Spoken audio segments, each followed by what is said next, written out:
Bismillahirrahmanirrahim. Assalamualaikum warahmatullahi wabarakatuh. Kita baca doa sebelum kali. Bismillahirrahmanirrahim. Alhamdulillahi rabbil alamin. Allahumma salli wa sallim ala sayyidina Muhammadin salatan tukhrijuna min dhulumatil wahmi wa tukrimuna من نور الفهم وتوضح لنا ما أشكل حتى يفهم إنك أنت تعلم ولا أعلم إنك أنت علام الغيوب.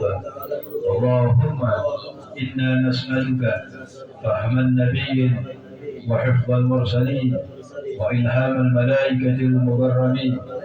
اللهم آمننا بالعلم وزينا بالحلم وأكرمنا بالتقوى وجملنا بالعافية يا أرحم الراحمين.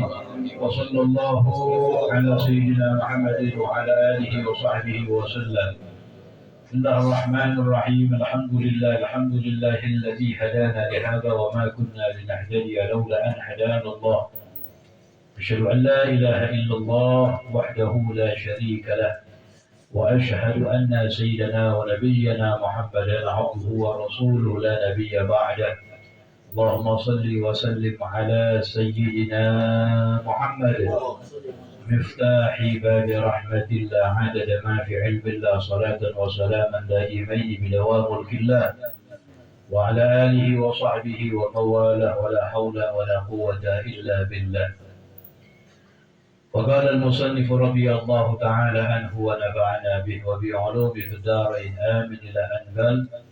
Masih kita berbicara tentang syarat-syarat sahnya salat, sampailah kepada asy-syaratur rabi'ah, syarat yang keempat. Syarat yang keempat dari syarat sahnya salat at-taharatu anin najasati. At-taharatu suci dari najasah, fithawbi di baju, wal badani dan badan, wal makani dan tempat.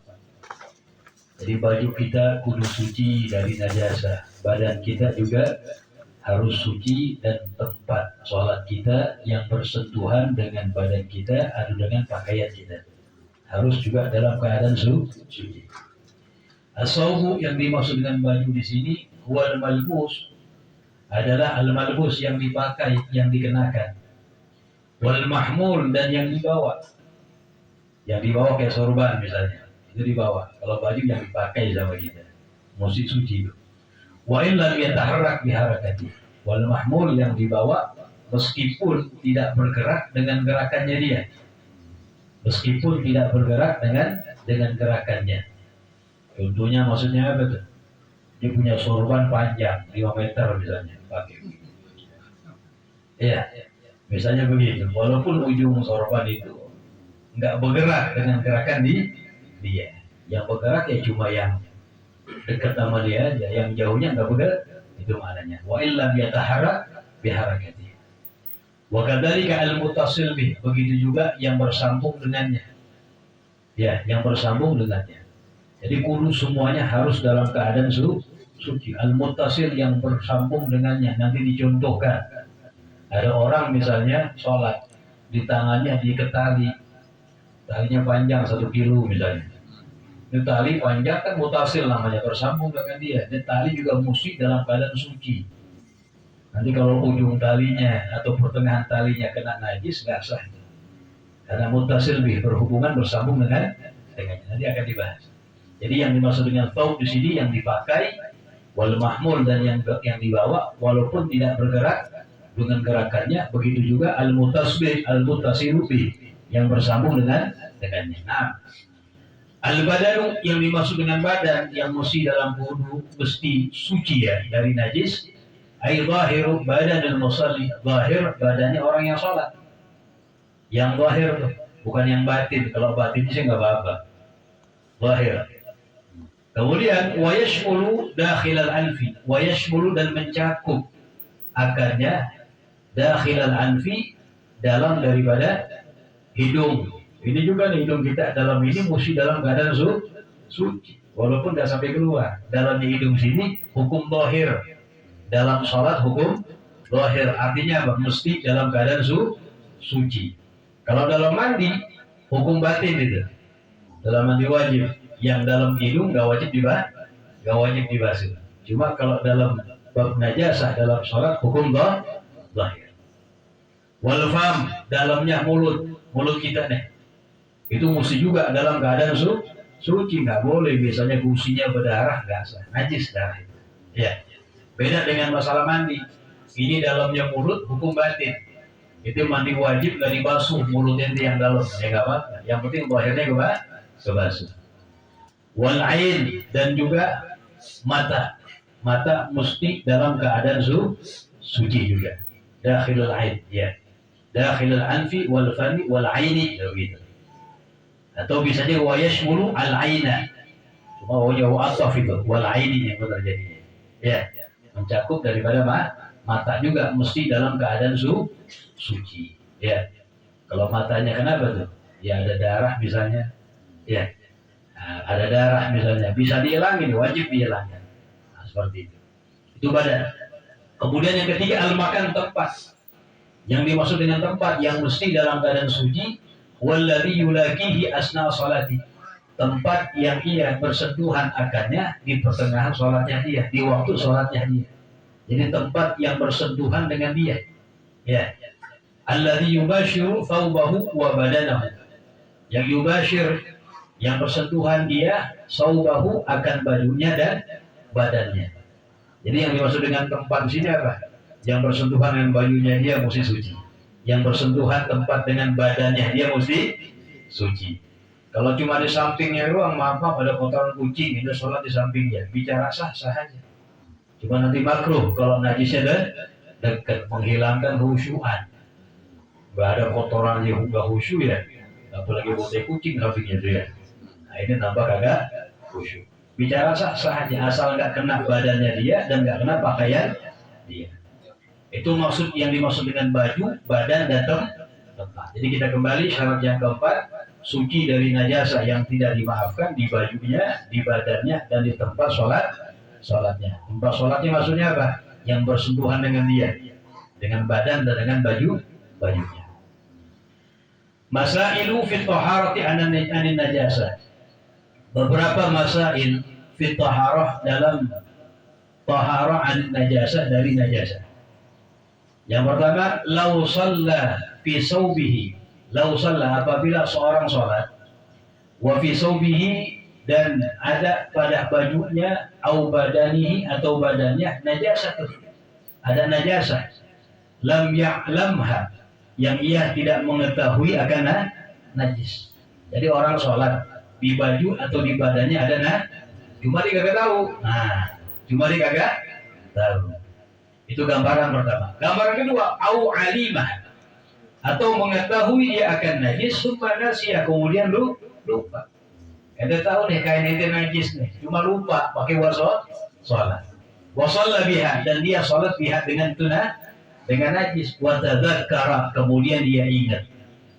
Ini berarti ada dua gambaran nih.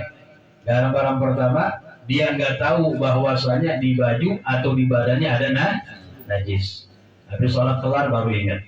Atau gambaran kedua, sebelumnya tahu di pakaian atau di badannya ada najis, kemudian lupa. Ya, dia sholat, udah kelar sholat baru ingat. Ada dua gambaran. Maka jawaban dua gambaran ini, wajibat alaihi al-i'adatu, wajib atasnya al-i'adatu, mengulang bil halatin, di dalam dua keadaan tadi.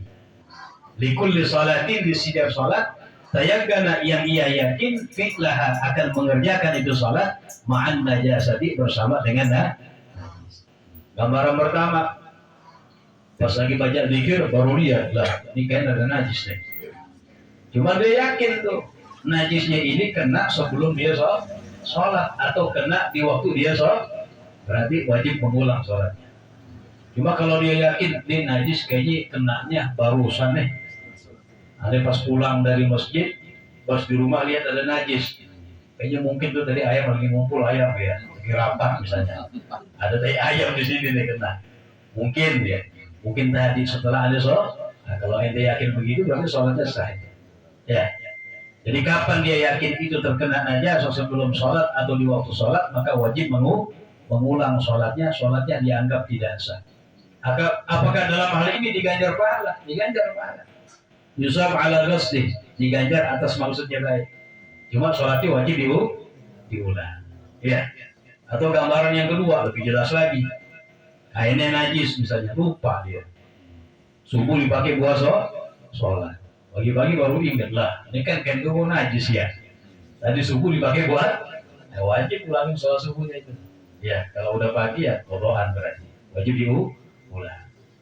Itu masail yang pertama. Yang kedua, la tasihu sholatuman. Tidak sah sholatnya orang gababa yang menggenggam ia biyadih dengan tangannya. Menggenggam apa? Tarfa hablin, ujung tali. Tarfa hablin muttasilin bin najisin, ujung tali yang bersambung dengan najis. Contoh yang tadi itu. Wa illam yataharrak biharakati. Meskipun tidak bergerak itu tali dengan gerakannya dia. Talinya panjang tadi yang dibilang ke orang lagi sholat, tangannya diikat atau kakinya diikat talinya 10 meter. Kalau 10 kilo kejauhan ya, 10 meter aja dah. Ya. Ini kan otomatis orang sholat bergerak, talinya ujung bergerak kan? Ya kan? Ya, walaupun nggak bergerak dengan gerakannya, ujung talinya kena nempel kayak ayam di situ ya. Najis kan? Najis. Walaupun nanti di sini kagak kena najis, karena bersambungan tuh. Muttasil bin najis bersambungan dengan najis. Soal menggenggam, nggak perlu diikat, genggamnya cukup. Beda dengan diinjek. Kalau talinya ada yang ini injek talinya, ini nggak apa-apa. Ya, sama kayak pembahasan misalnya karpet kita sholat. Di ujung karpet ada nggak jadi masalah. Kalau sesuatu yang kita injek nggak jadi masalah walaupun muttasil bersambung. Ini yang nggak boleh yang kita genggam atau kita ikat sama kita. Itu.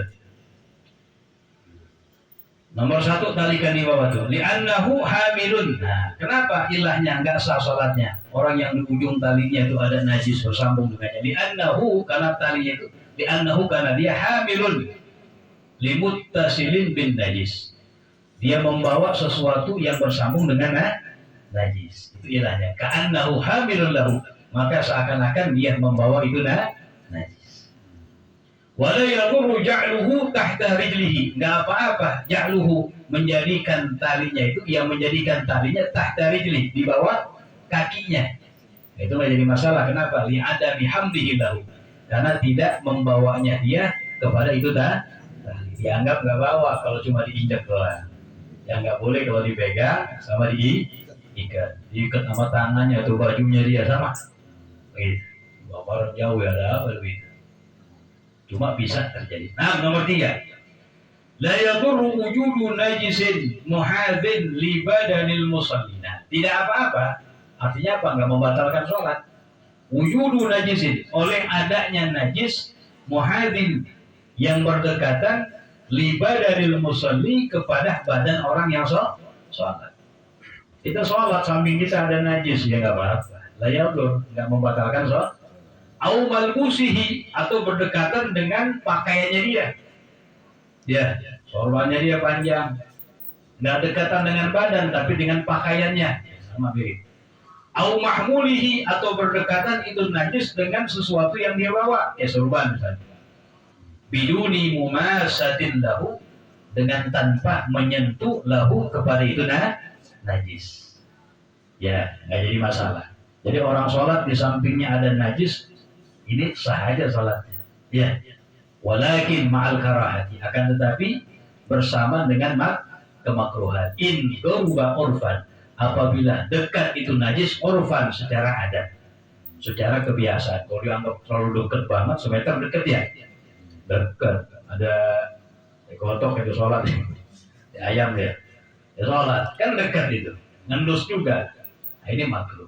Nah, kalau dekat dianggap sebagai adat itu dekat ya uruf namanya, kebiasaan orang banyak sekitar mengatakan apa, itu uruf namanya. Tapi intinya apa? Tidak membatalkan sholat. Nah, yang 4, Yahrumu tadammuhu bin najasati, haram at-tadammuhu, mengotorkan diri bin najasati, dengan najis. Haram tuh. Li ghairi hajatin, tanpa ada keperluan. Ente mengotorkan diri badan ente dengan najis, ya, fil badan, pada badan, wathawb, dan baju, tanpa ada hajat, kebutuhan, hukumnya maaf, ada apa kotoran dimain-mainin dia, ada hajat. Ini haram hukumnya itu. Lain kalau ente ada hajat ngerobok got misalnya, ya, karena misalnya mampet atau WC-nya mampet, nah ini ada hajat namanya. Tapi kalau kagak ada hajat dimegang-megang baju badan, hukumnya haram. At-tadammuh bin najasah namanya, mengotorkan diri dengan najis, hukumnya haram. Ini haram li ghairi hajatin, kalau tidak ada hajat, keperluan. Nah, yang kelima, masail tafsilu hukmi dam fi shalah, perincian hukum darah di dalam sholat. Nah, bagaimana tuh kita lagi sholat kadang-kadang keluar darah, hukumnya gimana? Kan darah najis, betul, tapi diperinci di sini. Tafsir, perincian hukmi dam, hukum darah fi sholati, di dalam sholat. Yang pertama, in kana qalilan, apabila darahnya sedikit, walam yakhtalit bi ajnabiyyin, dan tidak bercampur darahnya dengan benda yang lain, nggak bercampur dengan air walaupun keringat, atau pendapat nggak bercampur dengan tanah, debu misalnya, ya, maka hukumnya fayu'fa anhu, maka dimaafkan itu, darahnya dimaafkan. Artinya apa? Tetap sholatnya dianggap sah. Ya, ini gambarannya mungkin kita lagi sholat, orang lagi sholat, jerawatnya meledak misalnya, ya, bisul lah ya, meledak kegerian ya, keluar darah. Ya, kadang-kadang begitu ya. Mungkin lepas sujud kita berdarah tahu-tahunya nih. Nah, ini gimana hukumnya? In kana qalilan, apabila sedikit. Arti sedikit bil uruf. Ya, uruf itu menurut adat kebiasaan. Dianggap banyak tapi dikit. Agak ribet begitu ya. Ada pendapat ulama yang memberikan kadar ukuran dengan ukuran seorang, ya, memutarkan jari telunjuk ditempelkan dengan ujung jempolnya begini, kayak logam. Kalau nggak sampai melebar melebihi itu dianggap sedikit namanya. Itu lebih mengena kalau begitu ya. Seukuran daripada ujung jari telunjuk dengan jari jempol, ibu jari namanya, jempol, masya Allah ya. Nah ini kayak logam. Kalau nggak sampai melebar melewati daripada batas itu, maka dianggap sedikit. Jadi lagi sholat nih, darahnya lihat, darah keluar. Batal nggak sholat? Tidak. Kalau dianggap sedikit maka nggak batal. Dengan catatan darahnya nggak bercampur dengan bi'ajnabi, dengan zat benda yang lain. Dan kalau misalnya inteli keringetan atau air wudhunya masih ada, darahnya kecampur sama air, ini nggak dimaafkan. Berarti batal. Itu yang pertama. Yang kedua, in kana katsiran, apabila darahnya banyak, fayu'fa anhu, maka dimaafkan juga itu, dimaafkan darahnya, tapi bisalah satu syurut, dengan 3 syarat. Ya, dengan 3 syarat. Tadi kalau darahnya sedikit, syaratnya satu aja tuh, nggak bercampur dengan benda yang lainnya, air atau keringat atau debu. Tapi kalau darahnya banyak, orang lagi sholat, tiba-tiba kena lemparan batu melayang, kepalanya bocor. Nah, bocor kan banyak dia. Nah ini bagaimana hukum sholatnya? Darah kan najis. Ini kana katsiran, apabila darahnya banyak, fayu'fa anhu, maka dimaafkan, tapi dengan 3 syarat. Apa yang pertama? Alla yakuna bi fi'lihi, alla yakuna, tidak ada itu darah, bi fi'lihi, dengan sebab perbuatan dia. Artinya apa? Kalau keluarnya sebab perbuatan dia, bisulnya dipecet-pecet lagi sholat, akhirnya meledak, keluar darah atau nanah, ini disengaja. Kalau itu najis, sudah batal sholatnya. Yang kedua syaratnya apa? Alla yakhtalita bi ajnabiyyin, sama, tidak bercampur itu darah yang banyak dengan benda yang lain, nggak dicampur sama air, sama keringat atau sama debu misalnya, murni darah aja. Yang ketiga syaratnya dimaafkan, alla yantagila, darahnya tidak berpindah. Arti berpindah apa? Ghairu muttasil, nggak bersambung. Begini berpindah. Ulama mencontohkan, kepalanya berdarah, ngalir, terus sampai jalan lewat sini nih, kena kakinya dia. Itu namanya berpindah namanya. Tapi kalau mutasil bersambung terus, ini dimaafkan. Paham ya? Nggak netes berpindah ke tempat yang lain. Tapi kalau berpindah dari pala terus kena kaki, langsung jatuh ke kaki, maka itu nggak dimaafkan. Jadi kapan darahnya banyak pun dimaafkan kalau 3 syarat. Yang pertama, Allah yakuna bifir, bukan sebab perbuatan dia keluarnya, sengaja. Kedua, nggak bercampur dengan benda yang lain. Yang ketiga, nggak berpindah nggak berpindah ke tagallub namanya. Berpindah ini dari satu anggota tubuh ke tubuh yang lainnya dengan cara tidak bersambung. Nah, wallahu a'lam bishawab. Udah sampai terus ya. Hah? Ada pertanyaan, pertanyaan ya, dibuka pertanyaan aja. Nah, kalau najis burung di sejadah tuh iya. Ya itu najis. Ya, kalau nggak amal baru najis. Itu kan nggak dianggap, kalau amal baru itu banyak sekian, nggak bisa kita mengalahkannya. Jadi haram di sana. Ya. Tapi kalau di sini kan bisa. Itu najis. Ya, najis itu kalau kering sama kering ya itu nggak menajiskan memang. Ya. Yang menajiskan itu kalau salah satunya basah atau dua-duanya basah. Nah, tapi dibersihin. Ya harus, kan itu najis. dibersihin tapi dikasih alat sholat. Ya nggak jadi masalah, sah sholatnya sah. Iya, tumbuk sejadah di bawahnya. Sah. Kalau kotoran cicak tuh Sama najis itu, najis. Ya. Nanti ada beberapa najis, ya. Di dalam sholat itu, ya dimaafkan. Kayak darah sedikit tadi. Terus sholat dimaafkan dengan syarat yang tadi. Bahkan darah banyak dengan 3 syarat. Itu dinajiskan. Ada darah najis yang nggak dimaafkan. Misalnya darah terkena air. Ada ente ember kurang 2 bulan. Kejatuhan darah sedikit. Najis sudah. Betul najis. Ada sebaliknya. Ada mayit benda. Binatang bangkai misalnya. Walaupun bangkainya kecil. Kayak semut. Semut mati nih. Semut kecil nggak? Namanya bangkai semut namanya. Betul. Ente sholat. Ada semut mati di baju ente tahu. Nggak sah sholatnya. Dianggap hamilun najasa, membawa bangkai semut dibawa sama dia. Ya najis walaupun kering. Mati dengan syarat mati. Beda kalau kejatuhan di air yang kurang dari 2 bulan. Itu dimaafkan. Ya. Bahkan semut ke atas yang darahnya tidak mengalir. Itu pengecualian. Ya. Air yang kurang 2 bulan kejatuhan, bangkai hewan yang darahnya tidak mengalir, cicip ke bawah terus. Ya itu nggak menajiskan, dengan syarat jatuhnya bukan disengaja sama ente. Yang kedua syaratnya nggak sampai berubah keadaan air, tetap dianggap suci ente punya air seember kan kurang 20 tuh. Pagi-pagi ente lihat cicak lagi rebahan mati ya, lagi ngambang rebahan tapi ngambang mati kan, berarti kejatuhan bangkit, maka diambil aja ya, dengan catatan kan jatuhnya bukan nama kita mati dan tidak merubah keadaan. Tapi kalau sampai merubah keadaan air, salah satu sifat, warna atau bau atau rasa, jadi najis. Selama nggak berubah maka hukumnya suci, mensucikan masih. Jadi ada beberapa najasa yang dalam sholat itu nggak dimaafkan, ada yang dimaafkan dalam sholat. Sebaliknya dalam air ada yang dimaafkan, ada yang tidak kayak darah kejatuhan air sedikit, walaupun setetes darahnya najis. Ya, najis. Ya begini. Ada lagi, betul. Bukan najis sih, tapi ukuran misalkan sarung perokok itu kan bolong sama perokok. Iya. Itu lubang yang tadi itu seperti ini tadi ya?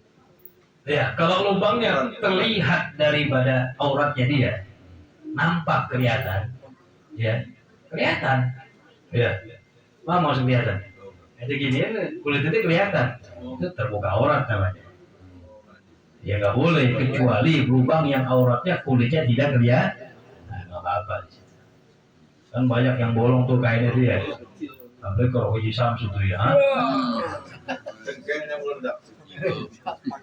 Bolongnya gede, kulitnya kelihatan. Itu nggak boleh kalau pahanya kelihatan begitu. Itu samanya membuka bagian aurat yang wajib tutup. Nanti pembahasan aurat belum tuh ya. Walaupun sekecil apa ya. Nah, kalau nggak sampai kelihatan kulitnya nggak apa-apa. Kan bisa kita takdirkan. Tidak bisa kira-kira kelihatan kulitnya dia. Bulunya nama kan. Lah sombong. Ya, ada lagi, Mas, ada ibu ada tanya. Iya, kecuali mati nggak apa-apa. Ya, itu asal nggak disengaja jatuhnya, matinya nggak disengaja, dan juga nggak sampai merubah keadaan air. Rubah apa? Dua, rasa atau bau atau warna. Biasa nggak berubah urus hari ya. Itu angkat tetap suci man, angkat aja gitu kan. Ini semua diambil dari hadis ya, sesuatu yang kejatuhan air, lalat kejatuhan. Nabi jelepin lagi di situ. Ya, itu dianggap najasah yang la yasilu damu, yang darahnya tidak mengalir. Ada lagi? Yang itu yang nomor 1, 2 yang batasi sholat iman. Gak, ya. Nggak sah sholat orang yang menggenggam. Ya, menggenggam tali, ujung tali. Ya, Talinya panjang. Ujungnya kena najis. Masalah enggak? Ya najis nggak boleh, karena mutasil berhubungan dengannya bersambung. Di bawahnya talikannya seakan-akan dia seperti orang yang membawa najis, walaupun jauh gambaran dia. Dipegang sama inti atau diikat di baju inti, walaupun talinya 1 kilo. Di sono, dikenanya di mana? Di Cidodol berarti ya, karena ujungnya najis talinya. Itu di sini kalau tahu gak sah di sini. Walaupun itu tali nggak bergerak dengan gerakan kita, kan otomatis nggak bergerak kan? Ya kalau tali pendek bergerak dengan gerakan kita, karena jauh nggak bergerak. Karena gini kadang-kadang tuh satir tuh, satir apa namanya tuh batas. Kalau di bulu, kadang jarang dicuci tuh gitu. Kalau sholat tarawih tuh, ada najis kan di satir kainnya nih. Iya. Itu kadang-kadang kan posisi-posisi pada pegang tuh. Iya. Ya dilihat. Kalau diyakini benar itu ada najasah di satirnya, najasah yang tidak dimaafkan, ini gambaran ini mutasil, ya, yang dipegang sama dia, digenggam, atau yang nempel diikat sama dia. Kalau itu kan nggak mungkin dinempel kan begitu ya, nggak mungkin diikat segala macam. Dan itu juga orang nggak tahu bahwa satir najis dan lain sebagainya. Ya, itu jauh gambarannya. Lagi digenggam. Kecuali kalau diinjak nggak apa-apa, ya. Diinjak nggak dianggap hamil, nggak dianggap membawa najis, nggak membawa sesuatu dianggap. Kayak misalnya sudah ada karpet panjang ujungnya ada najis, nggak apa-apa kan diinjak. Ya. Ada lagi kalau ibu lagi. Nggak mesti orang. Bu, ada bu. Ayo bapak ada. Wallahu a'lam, kita tadi nggak bergeraknya sebelum ya.